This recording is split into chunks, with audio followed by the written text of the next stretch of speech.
Hey, what's up, everybody? Welcome, man. Welcome to Beyond Classic Rock. Today, got a quad reaction coming your way. It's featuring a band I've never heard of, man. The Blue Nile.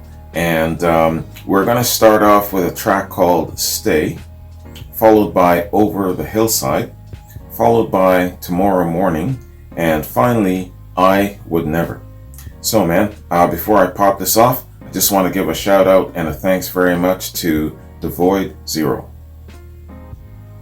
Thank you very much, man. I appreciate you sending me the recommendation, introducing me to something new, and also providing links. So thanks very much for that. The Void Zero's got a note, man. He says, Hi, STB. I would like to submit a quad reaction. The band is called the Blue Nile. They're a very unique group and very special to me.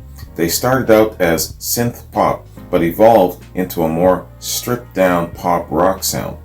The focus is the songs and the songwriting, which I find amazing.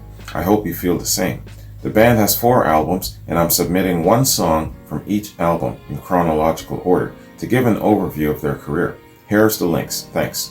Right on, man. Thank you. Thank you very much, The Void Zero. So, hey, let's hit this up, man. Something new. So we're going to start with a track called Stay.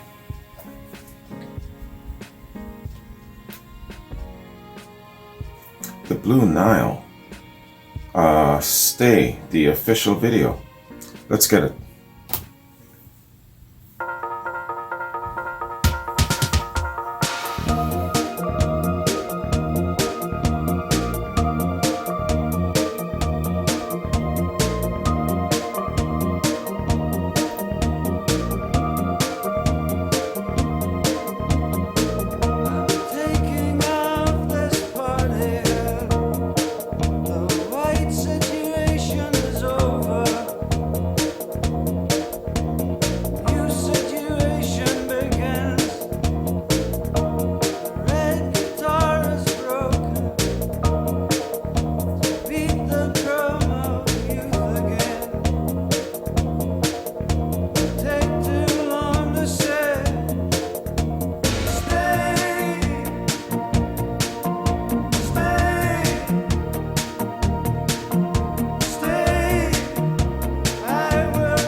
Okay, so that is the Blue Nile. And stay.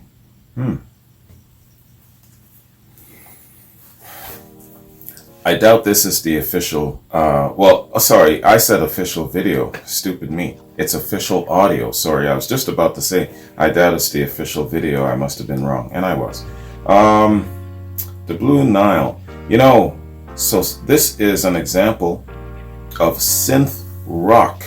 And when I heard synth rock, man, I conjured up all of these judgmental ideas in my head. I conjured up a bunch of kids in a room slam dancing with painted hair. The music is just over synth and it's just loud and in your face with no real conceived flow and pattern to it. It's just one continuous slam dancing fest without any kind of structure at all. And I'm happy to say that this was not the case. I went into it with that kind of judgment. It reminds me a little bit of the music of Thomas Dolby, the music of Yaz or Yazoo. Would they be contemporaries of the Blue Nile? That sound, synth rock. Maybe I'm not categorizing it properly for the other two artists, but that's the impression I'm getting. If you were to have a whole host of artists performing together with kind of like a unified style, maybe the three of them would be able to grace the same stage without there being too much deviance. You know what I'm saying? Correct me if I'm wrong. Don't jump on my ass. I'm just learning and speculating and asking questions. Part of my research is asking you questions. So don't be coming after me like, yo man, do your damn research and shit. This is my research and shit. So, so these guys have a really, really solid songwriting backbone. That's what I like, man.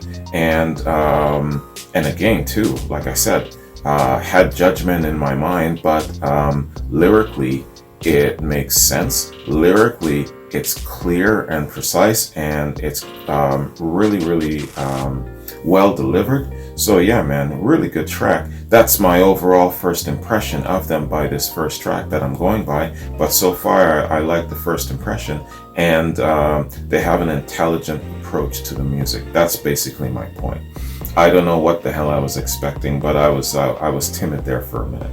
All right, so let's get to know these lads a little bit more. Whenever I don't know a band very well, or if I think that perhaps maybe the public might not know and act very well, I'll just read a little intro blurb of them, just a short paragraph or so from Wikipedia, and then we'll get into song details. So let's check these dudes out, man. The Blue Nile. The Blue Nile are a musical group from Glasgow, Scotland. The group's early music was built heavily on synthesizers and electronic instrumentation and percussion, although later works featured guitar more prominently. Following early championing by established artists such as Ricky Lee Jones and Peter Gabriel, the band would later work with both acts. The Blue Nile gained critical acclaim, particularly for their first two albums, A Walk Across the Rooftops and Hats, and some commercial success in both the UK and the US, which led to the band working with a wide range of musicians from the late 80s onward. The band has earned 4 top 75 hits on the UK singles chart. The band members have also gained a reputation for their avoidance of publicity, their idiosyncratic dealings with the recording industry, and their perfectionism and slow work rate, which has resulted in the release of just 4 albums since the group's formation in '81.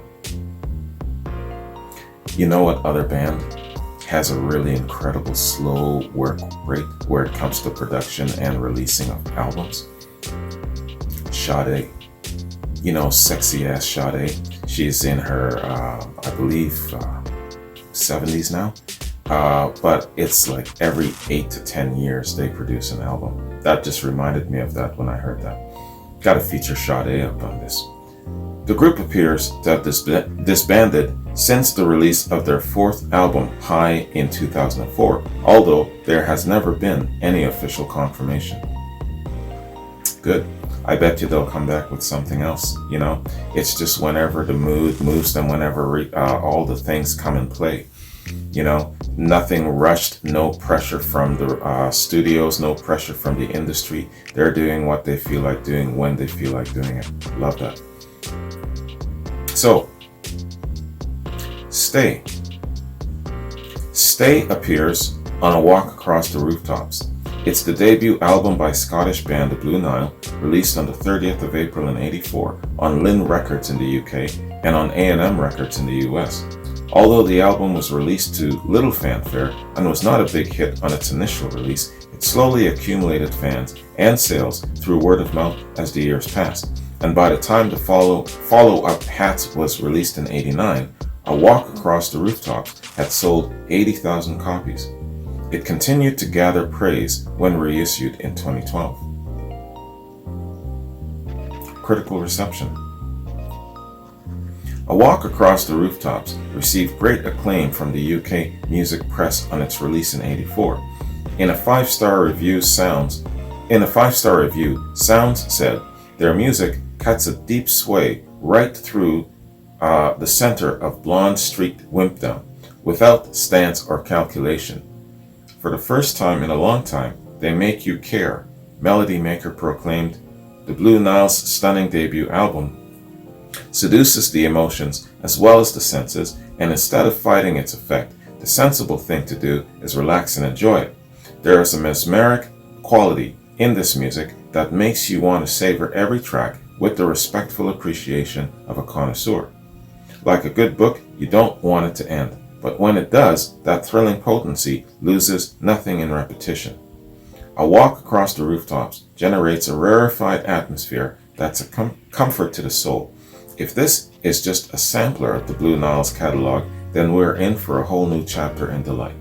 Unquote. Wow. Some really, really excellent reviews here for the first album and the potential of the band for the future. Really, really good. All right. Let's hit up our second track, man, and see how they progress. And I believe this is off their second album. This is Over the Hillside.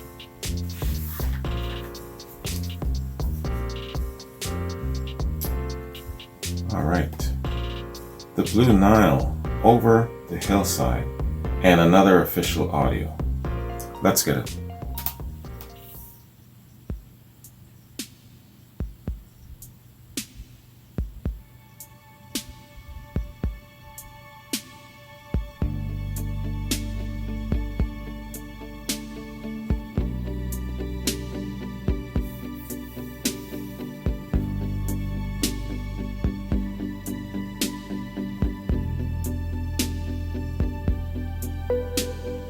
Work a night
So matter of fact, I tried and tried to make good sense.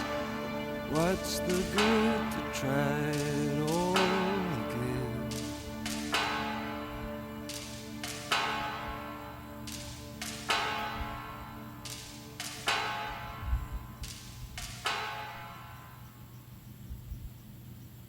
All right. Over the hillside. The Blue Nile.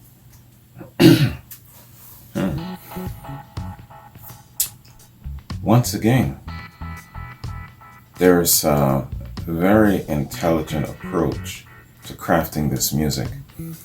And there's a little bit of ignorance on my part where the association of synth rock is concerned. Synth rock doesn't necessarily mean that it is just this chaotic, rhythmic, monotonous, continuous thing going on, and a bunch of kids are slam dancing at a party with colored hair and getting drunk and high.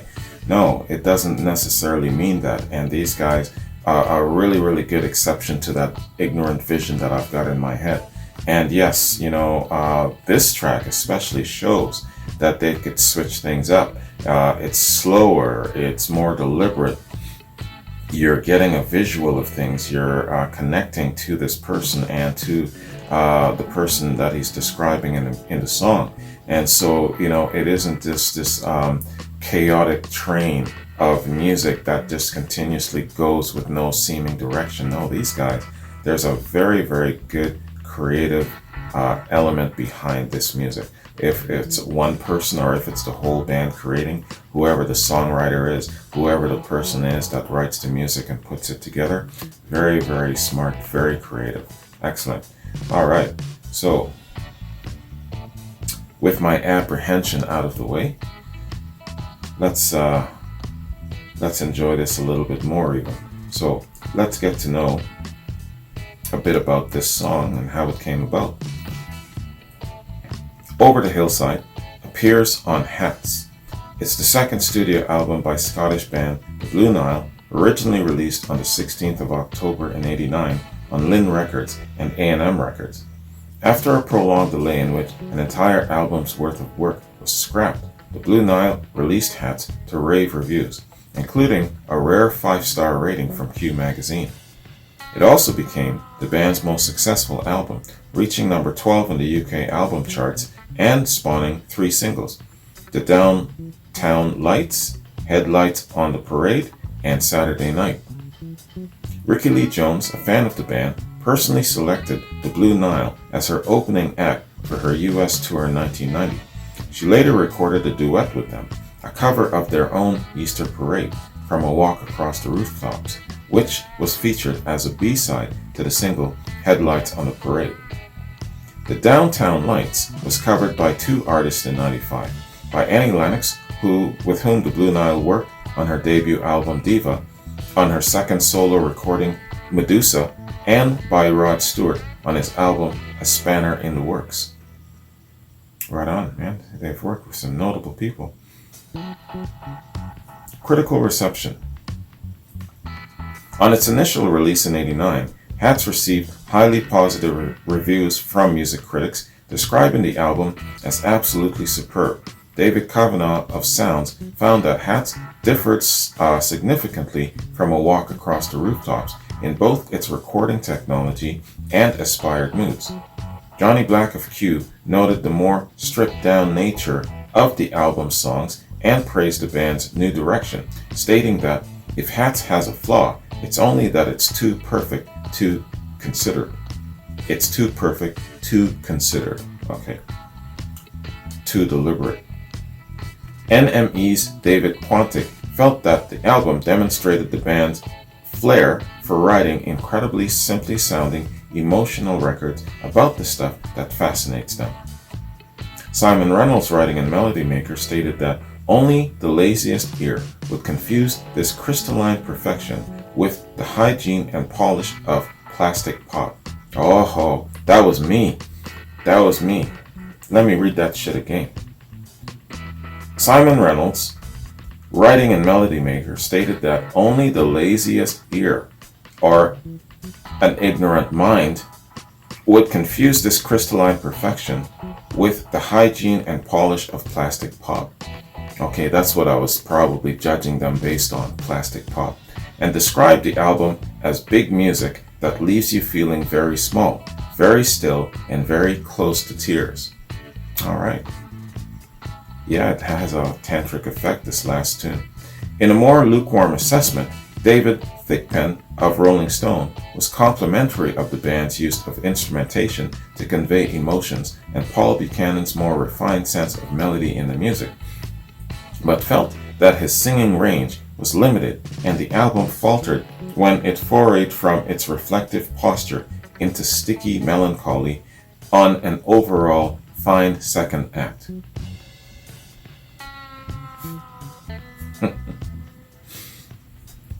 Rolling Stone, man. Anyway, man, let's just keep reading.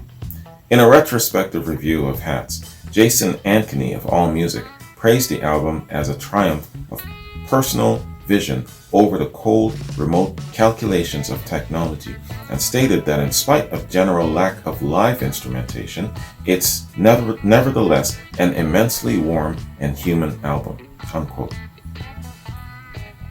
So, 5 great reviews and 1 stick in the mud review, and from all places, Rolling Stone.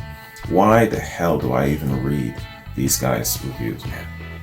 Anyway, hey, part of my 3rd year resolution going into my classic rock platform, you know, my 3rd year of doing these reactions, I'm just gonna leave Rolling Stone alone and just ignore those fools. Alright, man, let's hit up our next track. Tomorrow Morning.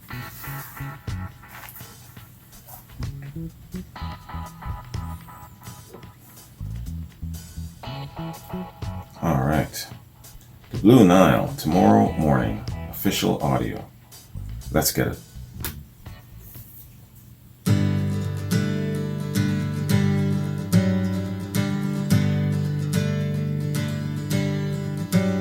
This may not last until tomorrow,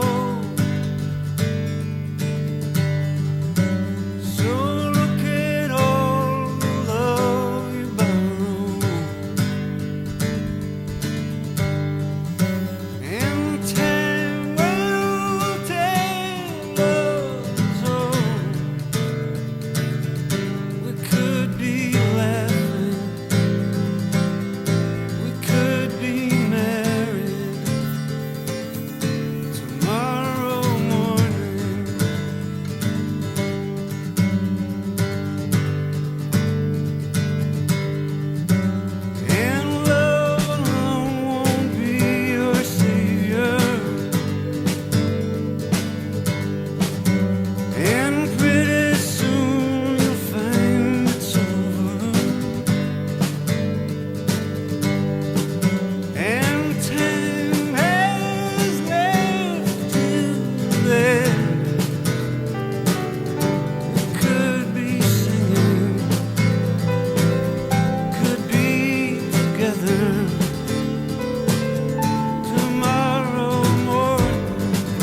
providing her a sample of the love that she can have,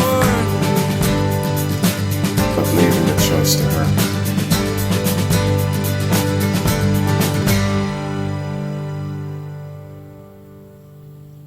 Very nice.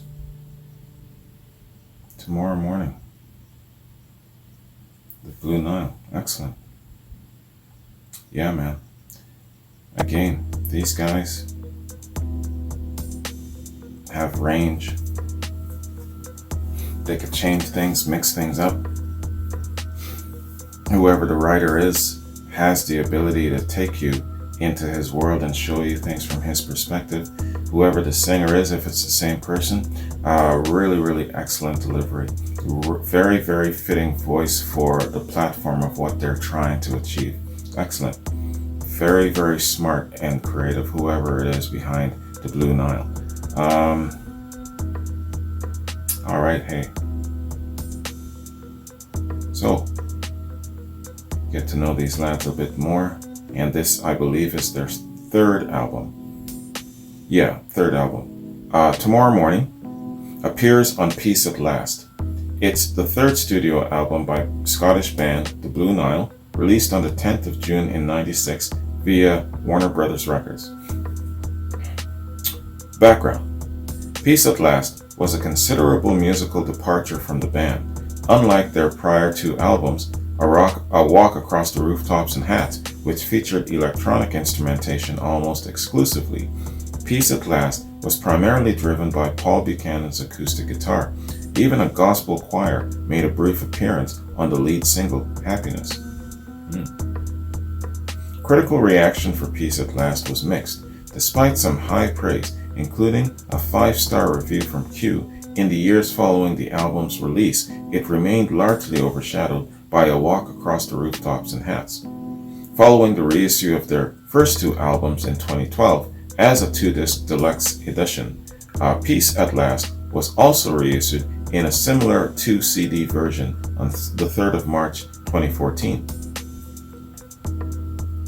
And reception, here is AllMusic's William Ruhlman.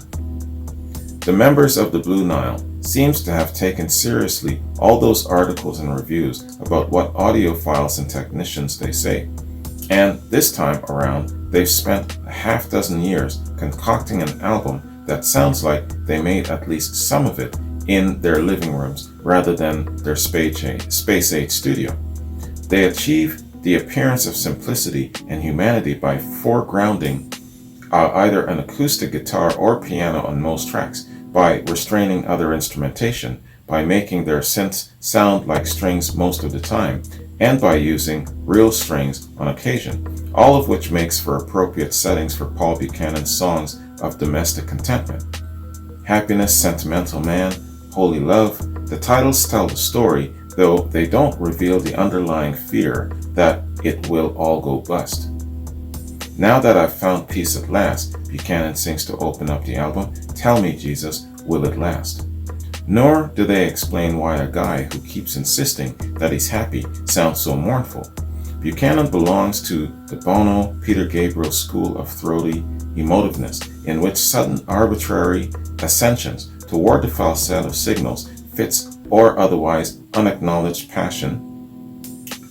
Wow, let me try that again. Damn, man. Belongs to the Bono, Peter Gabriel school of throaty emotiveness, in which sudden, arbitrary ascensions toward the falsetto signal fits of otherwise unacknowledged passion, or maybe just a sneeze coming on. And there's a comma. Damn, man. Yo, man, I read an entire 1, 2, 3, 4, 5, 6, 7, 8, 9, 10. It looks like 10 sentences without a damn break. In Buchanan, the singing style and the loose structure of the songs make his protestations of tranquility unconvincing. That may be what he intends though, especially since they lend an implied depth to what is the Blue Nile's lightest effort yet. Okay. All that to say that he doesn't feel that this third album is as good as the first two. He doesn't hate it, but he doesn't like it as much. So hey, that's quite okay. He said a hell of a lot just to say that, but yes, man, you know, when you've got that kind of vocabulary, damn. I had to race just to keep up. Anyway, hey, you know what? For what it's worth, I really like this song. And out of the first, compared to the other three, this is the song that I'm liking the very most so far. So there you go. It's all about perspective. All right, man. Let's hit up our final track. That would be I Would Never.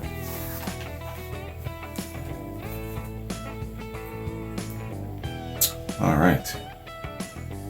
The Blue Nile, I Would Never. Let's get it.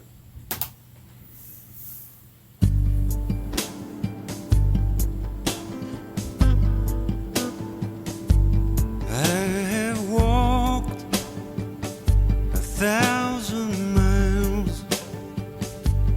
I have worked as fast as I can. And I have raised our precious child to be a man.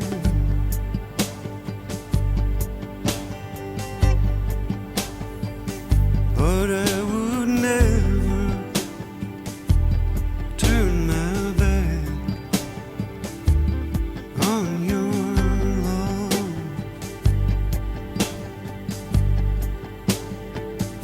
And I have gone up and down. Yeah, I have wandered from place to place. And I have raised my weary hand to my face.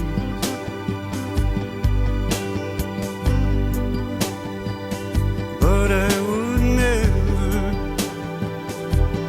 turn my back on your love.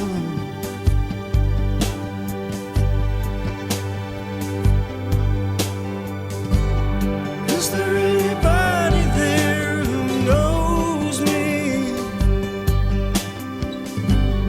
Is there anybody there who knows now that I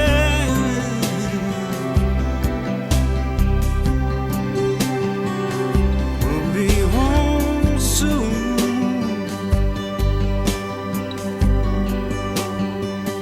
And I would never turn my back on your love.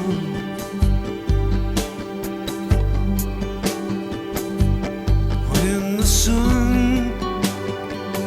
is going down and there are cars against the sky, I have seen my hometown in your eyes.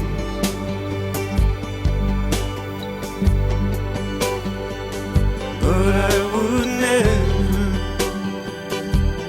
turn my back. Yeah, I'm learning to face the fact. No, I would never turn my back on your love.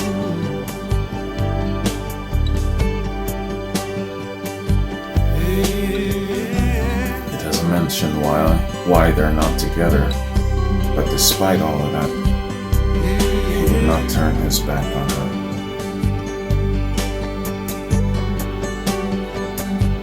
I would never turn my back on your love.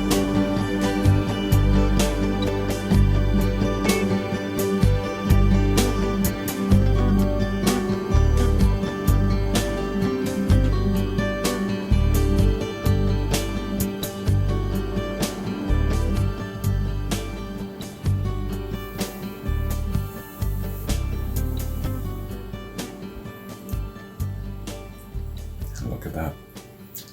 A cool, devotional ballad.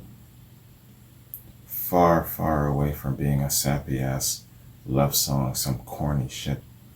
A cool, devotional. Right on. Great range. Great creativity. Very, very good use of instrumentation to the point where it doesn't irritate you or anything like that. Yep. All of my ideas that I had and judgments that I had is gone. Long gone. These guys are the shit. Alright. I Would Never appears on High. It's the fourth studio album by Scottish band The Blue Nile, released on the 30th of August 2004 on Sanctuary Records. Oh, they've been switching labels. A single, I Would Never, was released 1 week prior to the album. A second song, She Saw the World, was made available as a promotional single but never released officially. Versions of Soul Boy had already been released by Edieta Gorniak in 1997 on her self-titled second album, and by former Spice Girl Melanie C on her 2003 album Reason. Mel C, that's Sporty Spice. Critical reception. The album received generally favorable reviews, with many critics considering High to be a stronger album than their previous effort, Peace at Last. AllMusic said the Blue Nile have returned with a more balanced album than Peace at Last, and Buchanan is broken-hearted again, thank the stars. He's been struggling with fatigue and illness, and as selfish and inconsiderate as it sounds, it's brought the spark back to his writing. Given the time to sink in, the album fits well in their canon. The Guardian believed that with High, the emotional commitment of Peace at Last is combined with the observational detachment of the earlier work. In pop, most people do their best work within 5 or 6 years. How extraordinary then that after more than 2 decades of activity, the Blue Nile remain, of course, their range expanded, their focus more refined, unshaken in their determination to proceed at their own measured pace. Good observation. And a very notable observation too, because these guys are going at their own pace. They're going through life. They're becoming more refined themselves. They're learning. Their wisdom and knowledge is accumulating. And so they have more to offer. You can't offer something without first taking something in. You got to take shit in. You've got to assimilate it in your own way. And then you have to basically be able to then turn around and give it out. So there's time in between these albums for them to grow and to learn and to ascend, not being punched in the back of the head, yo, produce by the industry or the labels or whatnot. It doesn't seem like that's the case. And so if you have the time to just enjoy life, go about it the way you want to go about it, and then produce when you want to produce, hey, you're going to get quality. And that's what these guys seem to be doing. So good for them. And they're also independent. You know, even knowing ahead of time probably that their third album, Peace at Last, wasn't going to really hit commercially, it's still something they wanted to do.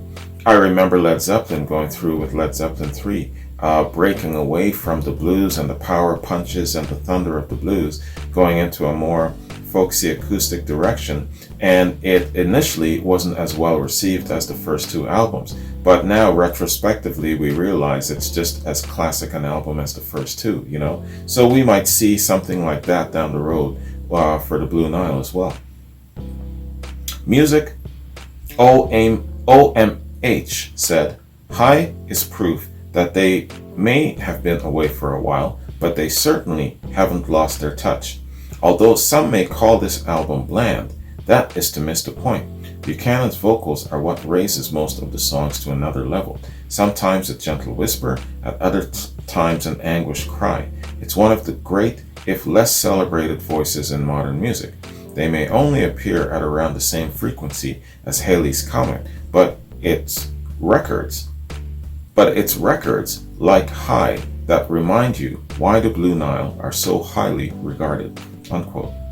Yeah, saying exactly what I said and what the previous reviewer said. The Guardian. The Guardian. It doesn't mention a particular person who quoted this, but yeah, I agree with The Guardian and with Music OMH. Right on. All right, man. So that concludes our reaction to the Blue Nile and this really nice quad, man. It's a really good ensemble of music, and it represents them very well. Only needed 4 tracks to get a really good measure of them and a good impression of them. And yeah, I want to add a little bit more to the lineup of what describes them, more than just synth pop, because if I have an ignorant approach to the label of synth pop in my mind, others will as well. So maybe pop rock. The Void Zero, you described it of evolving into a more stripped down pop rock sound. Yeah, I would describe them as pop rock, synth pop rock. So it expands it a little bit, and I'm not just thinking about one little ignorant area, you know what I'm saying? That's the only thing that I would ever change where it comes to how these guys are being described. And if I had a chance to tell them that, I would. Hey man, you know, expand upon how people view you by how you're described, because it's limited. That's what I would say to them. Anyway, yeah, I'm just scrolling down here. I'm just gonna check my notes before I bounce, see what I got coming up, man. Robert, your quad is next. Ronaldino, Alan, Bayou, Caleb. Got reactions coming up for you guys very quick. 1 or 2 new patrons are going to be mixed in there as well. So yeah, lots to do, man. But anyways, I'm going to bounce. This was a really nice quad. Thanks very much, The Void Zero. I appreciate you introducing me to something new. Be interesting to check out a little bit more of their music, the Blue Nile. So yeah, man, if you're inclined, send me some more. Anyways, you guys have yourselves a good one. Take care, and I'll catch you in another quad. Peace.